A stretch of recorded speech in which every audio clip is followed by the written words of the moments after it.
Alassane Ouattara ne sera pas candidat à sa réélection. Le président ivoirien l'a annoncé tout à l'heure lors d'un discours devant les parlementaires réunis en congrès à Yamoussoukro. Le scrutin présidentiel a lieu en octobre prochain. Bonjour Yoann Gourlet, vous êtes en direct d'Abidjan. Alassane Ouattara met fin à l'incertitude. Oui, j'annonce solennellement que je ne me présenterai pas à l'élection présidentielle. Je transfère le pouvoir à la jeune génération. Ce sont les mots forts d'Alassane Ouattara ce midi, lors de son discours annuel sur l'état de la nation. Le président de la République dit vouloir laisser le pouvoir à une génération qu'il définit comme honnête, compétente et expérimentée, et assurer les conditions d'une transition démocratique. Une annonce donc qui a suscité de vives réactions dans l'Assemblée. Certains se sont levés de colère ou de surprise. D'autres ont crié leur approbation et ont fortement applaudi.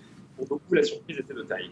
Mais il fallait s'attendre à une grande annonce. En ce 5 mars, le président Ouattara avait convié pour la toute première fois depuis l'indépendance tous les parlementaires et l'exécutif à Yamoussoukro dans l'immense salle de conférence de la Fondation Félix Houphouët-Boigny pour la recherche de la paix.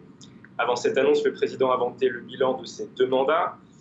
Il dit avoir trouvé un pays en lambeaux en 2011, un tissu social déchiré après la crise post-électorale qui avait fait plus de 3000 morts, on le rappelle. Le chef de l'État ivoirien se dit fier des belles performances. Les résultats sont là, dit-il. Consolidation de la paix, performance économique, lutte contre le terrorisme, amélioration de l'accès à l'eau, à l'électricité et à la santé.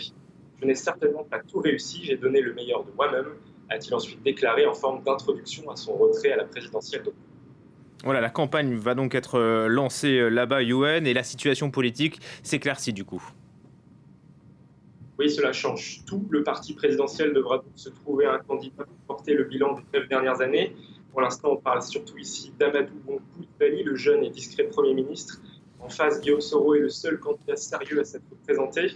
Mais l'ancien président de l'Assemblée nationale est en exil en France. Et 2 anciens chefs de l'État pourraient briguer la magistrature suprême et s'allier en cas de second tour. Henri Konan-Bédier, 85 ans, ancien allié d'Alassane Ouattara, et Laurent Gbagbo, 74 ans, en liberté conditionnelle à Bruxelles. Et dans cette guerre des chefs, le retrait d'Alassane Ouattara pourrait calmer les ardeurs de ces 2 rivaux historiques et permettre aux plus jeunes de sortir enfin de l'ombre. Les congrès des principaux partis auront lieu dans les prochains mois et pourraient ainsi voir émerger de nouvelles têtes dans un pays gouverné, on le rappelle, par les mêmes hommes depuis plus de 20 ans. Merci beaucoup pour ces éléments, Yoann Gourlet, en direct d'Abidjan.